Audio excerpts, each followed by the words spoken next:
Olá pessoal, sejam bem-vindos a mais um vídeo do canal Fisiologia Virtual. No vídeo de hoje nós daremos continuidade à discussão sobre o assunto transporte de membrana, entrando em um ponto crucial para entender esses fenômenos celulares, que é o gradiente de concentração. Para que eu possa explorar os diferentes transportes, eu preciso ter uma compreensão clara do que esse gradiente de concentração é e o que ele significa para cada um dos transportes. Então, no vídeo de hoje, nós vamos explorar o gradiente de concentração, a sua concepção, né, o seu conceito, na verdade, e também explorar alguns exemplos para que a gente possa compreender ele na prática. Se vocês ainda não assistiram os vídeos anteriores de transporte de membrana, eu sugiro que vocês deem uma olhadinha. Essa série foi planejada para que um vídeo dê base para os vídeos subsequentes, então para eu ter uma boa compreensão de transporte de membrana, é ideal que eu assista todos os vídeos. Nos vídeos subsequentes nós iremos explorar cada um dos transportes. Então o próximo vídeo será sobre transportes ativos e passivos e como eles se relacionam. Depois nós entraremos nos transportes especificamente, transporte ativo primário, secundário, difusão facilitada, difusão simples, osmose, para daí encerrar essa série com alguns transportes de grandes quantidades de meio extracelular, como endocitose, fagocitose e outros transportes. Então, vamos lá. O primeiro passo para eu entender a diferença entre um transporte passivo e ativo é eu entender o que caracteriza eles como sendo ativo e como sendo passivo. Então, transportes ativos são aqueles que ocorrem contra o gradiente de concentração.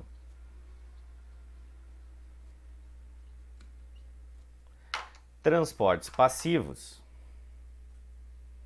são aqueles que ocorrem a favor do gradiente. Essa é a definição. Então, quando uma molécula estiver sendo transportada contra o seu gradiente de concentração, obrigatoriamente o transporte será do tipo ativo. Quando uma molécula estiver sendo transportada a favor do seu gradiente de concentração, obrigatoriamente o transporte é do tipo passivo. Isso nos traz uma obrigação ou uma necessidade, melhor definindo, que é compreender o que é um gradiente de concentração. Se eu não entender o que é um gradiente de concentração, todo o meu entendimento sobre transporte de membrana ele fica na decoreba, ele não fica na compreensão. Tudo que eu souber sobre esses transportes vai ficar no decorado. Então, o que seria um gradiente? Bom, para entender gradiente de concentração, eu preciso primeiro saber o que é uma concentração. Concentração, geralmente eu utilizo para exprimir uma quantidade em relação a uma segunda quantidade. Então eu estou relacionando, geralmente na química, que é o que nos interessa aqui, a quantidade de soluto pela quantidade de solução. Eu não uso a quantidade de solvente especificamente, né? Eu tendo a utilizar a quantidade total da solução. Mas eu posso usar essa concentração com outros exemplos. Eu não preciso necessariamente ficar nesse exemplo químico. Eu posso usar uns exemplos mais práticos para eu compreender o que é concentração e daí aplicar esses conceitos dentro de transportes de membrana. O conceito que eu gosto de utilizar com os meus alunos, porque está bem contextualizado, é o contexto de duas salas. Tá? Então eu tenho uma sala de aula A e uma sala de aula B. Na sala de aula A, eu tenho 10 alunos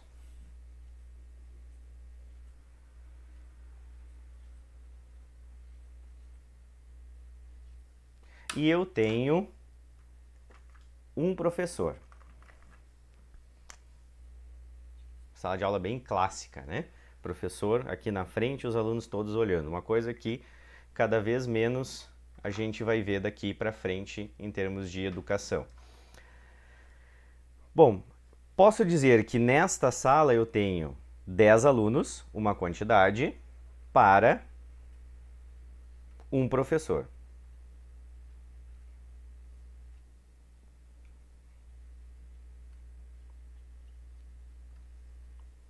Nesta segunda sala de aula, eu tenho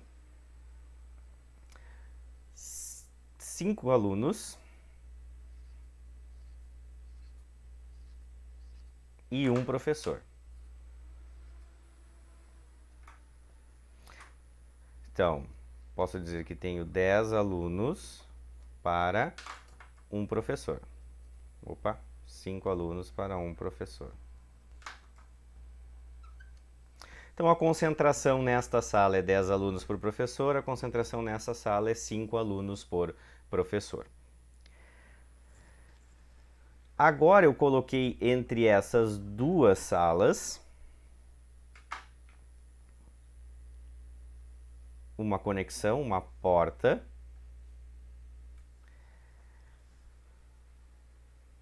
e comecei a avaliar a diferença de alunos entre A e B. Então aqui eu tenho uma diferença de concentração, ou seja, a concentração na sala A é diferente da concentração na sala B, e entre essas duas salas se estabelece o que a gente chama de gradiente de concentração, porque eu tenho uma estrutura mais concentrada e uma região, ou melhor, uma estrutura não, uma região mais concentrada e uma região menos concentrada. Se eu começar a passar alunos de uma sala para outra, então aqui eu vou adicionar mais um aluno, vou deixar 6 nessa sala para a gente conseguir fazer um cálculo fácil. E aí eu comecei a passar alunos para cá. Passei 2 alunos desta sala para esta. Agora eu tenho 8 alunos nesta sala, 8 alunos nesta sala, e eu igualei as concentrações. No momento em que eu não tenho mais diferença entre A e B, eu não tenho mais gradiente de concentração.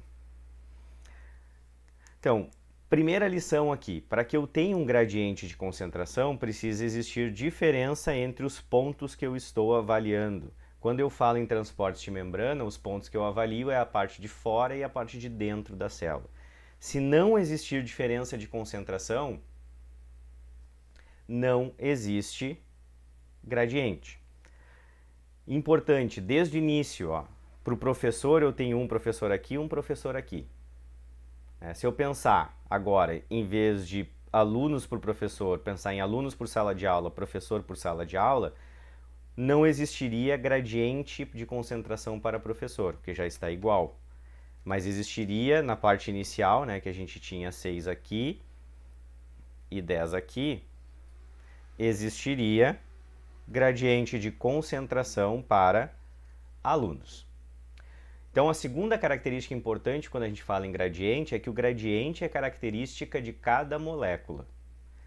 Neste caso aqui, a molécula aluno apresenta um gradiente, porque existe diferença entre a sala A e B, e a molécula professor não apresenta gradiente, porque está igual entre A e B. Então, gradiente de concentração obrigatoriamente depende da diferença. E como isso se aplica quando eu estou pensando em uma substância?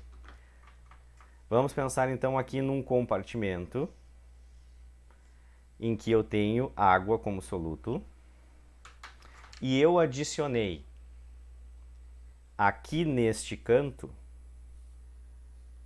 uma certa quantidade de soluto. Então, botei o soluto todo nesse canto, canto A. Na extremidade B, a concentração de soluto, e aí eu tenho que pensar um pouquinho em tempo, na extremidade B, o soluto no tempo 0 é 0. Então, vamos dizer que eu estou medindo em miligramas, 0 miligramas por litro. E aqui eu tenho 100 miligramas por litro. À medida que o tempo passa, por movimentos aleatórios, esse soluto começa a se espalhar. Como ele se espalhou, então aqui no meu tempo 1, digamos que aqui agora eu tenha 10 miligramas, aqui eu tenho 50 miligramas. Quanto mais próximo do ponto A eu estiver, maior vai ser a concentração. Quanto mais perto do ponto B eu estiver, menor será a concentração. Então, digamos que eu pegue aqui no meio termo, num ponto entre A e B, e eu meça a concentração e ela esteja em torno de 25 miligramas por litro. Então, o que isso significa? Se eu deixar essa situação, essa solução parada, ou seja, coloquei a substância aqui e deixei ela difundir e se espalhar, ela vai ir se espalhando aleatoriamente. Quanto mais próximo eu tiver da fonte, mais substância eu vou ter.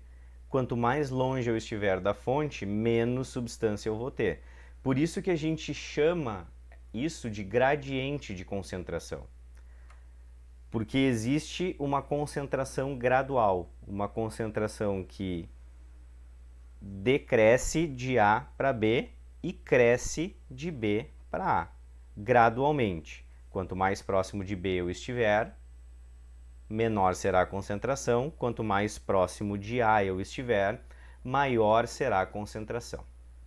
Vamos ver um exemplo disso na prática. Eu preparei um videozinho para vocês que demonstra isso acontecendo, né? O tempo 0 até o tempo B, e eu vou deixar ele rodar aqui na sequência para que vocês possam observar, e eu vou ir colocando alguns comentários escritos em cima dele.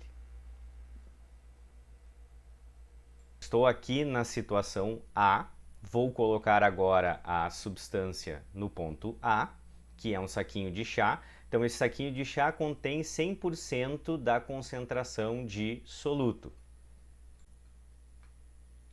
Coloquei o saquinho, vou deixar o tempo correr. Notem que o movimento é aleatório, fiquem observando para ver que a marca de chá, que é escurecida, ela avança e retorna de forma não previsível. Então, esse movimento que está ocorrendo aqui é um movimento aleatório. Isso vai ser importante depois em difusão, a gente vai trazer esse vídeo de volta quando estiver discutindo difusão. Quanto mais perto do saquinho de chá eu estou, mais concentrado é a cor, né? Maior a concentração da substância. Quanto mais longe do saquinho de chá eu estou, menos concentrada é a cor. Se eu deixar isso aqui ocorrer indefinidamente, o que eu vou ter ao longo do tempo é o equilíbrio. Vai sumir a diferença de concentração e vai sumir o gradiente. Espero que com esse exemplo vocês tenham conseguido entender o conceito de gradiente. Nós vamos dar sequência agora. No próximo vídeo a gente vai discutir como isso se aplica a transportes ativos e passivos, e depois a gente continua com os demais transportes sendo avaliados de forma específica. Se vocês gostaram do vídeo, peço que deem um like, que se inscrevam no canal. É muito importante para estimular o desenvolvimento do nosso canal, para continuar postando os vídeos para vocês. Deixem suas sugestões, peçam os assuntos que interessam vocês dentro do contexto de fisiologia, e nos vemos numa próxima oportunidade. Bons estudos a todos e até a próxima!